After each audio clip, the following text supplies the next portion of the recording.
Say hello to one of my personal favourite historic sites in all of England. Hidden amongst the trees in a sunken field in Sevenoaks, Kent, stands Ightham Mote, a 14th century moated residence of great proportion. Ightham began life as a medieval manor house around 700 years ago, and indeed the majority of stonework you see today is still from the original medieval home. We don't know exactly who built the first medieval manor here, but we do know that one of the earliest owners was none other than Sir Thomas Corn, a local MP in the 1360s, as well as a successful knight who may have been present during the early part of the 100 Years' War. It is believed that Sir Thomas Corn served with the Black Prince, and may have even fought alongside him at the Battle of Poitiers in 1356. The effigy of Sir Thomas Corn is present in the nearby Ightham Church. The name Ightham Mote is quite interesting in of itself, as it has two possible derivations. The nearby village of Ightham supposedly got its name from a Jutish warrior named Ecta or Octa, who came over to Britain alongside Hengist and Horsa in the 5th century, along with the Saxons, Angles and other Jutes from mainland Europe.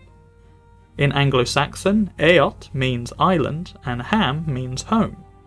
Mote, spelt M-O-T-E, is the same as moat spelt M-O-A-T, which means a ditch either dry or filled with water surrounding a defensive settlement.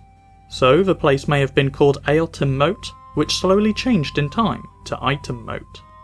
Jumping forward to the 1470s, and the new owners, the Hort family, oversaw considerable development of Ightham Mote, turning it into a courtyard manor which was all the rage at the time. Courtyard manors commonly feature a north, south, east and west wing forming a square, with a courtyard in the middle. Each wing would typically feature a specific role: the kitchens, the chambers, the hall and the chapel, with various corridors, drawing rooms, garderobes, visiting chambers and solars filling up any spare rooms within the wings. The owner of the manor, Richard Hort, had close ties with the infamous Woodville family around the time of the War of the Roses, and was imprisoned at Pontefract Castle until his release in 1483. Shortly after being let free, he joined the Woodvilles in an unsuccessful rebellion against Richard III, for which he had Ightham Mote temporarily confiscated until around 1485. In 1521 the manor was purchased by Sir Richard Clement, for a total sum of £400, to which a copy of the deed can be seen today in the Great Hall. Ightham Mote already had a chapel dating back to the original medieval manor of the 14th century, but Clement built a second, larger chapel complete with ornate wood carvings, colourful stained glass windows and a beautiful painted ceiling, of which clearly shows his loyalty to the Tudors, as depicted by the Tudor Rose and the Beaufort Company's golden portcullis, an insignia still used by London's Westminster to this very day. And on a separate note, I also happen to be a member of the Beaufort Company's War of the Roses reenactment group, where we continue to carry the banner to this very day.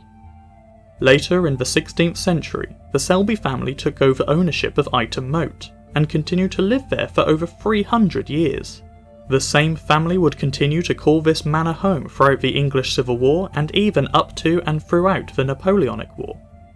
In the 19th century, the manor was rented out to an American railway baron named General William Jackson Palmer, who famously founded the city of Colorado Springs.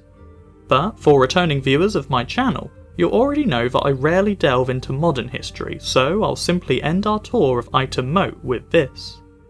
The very fact that Ightham Mote survives today as an original medieval manor house is nothing short of a miracle.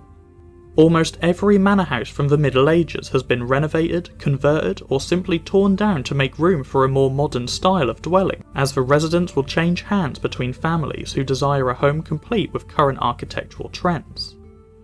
Despite this, it is true that we almost lost Ightham Mote, as during the 19th and 20th centuries, the manor saw considerable neglect and fell into a state of severe disrepair. Indeed, in the 1960s there were serious talks about dismantling the manor in fears of it collapsing anyway, but in 1985 it was gifted to the National Trust, who immediately worked tirelessly with a team of experts to bring Ightham Mote back to its former glory, safely available to be admired by thousands of tourists a year, and today it remains as one of my personal favourite historic sites in all of England.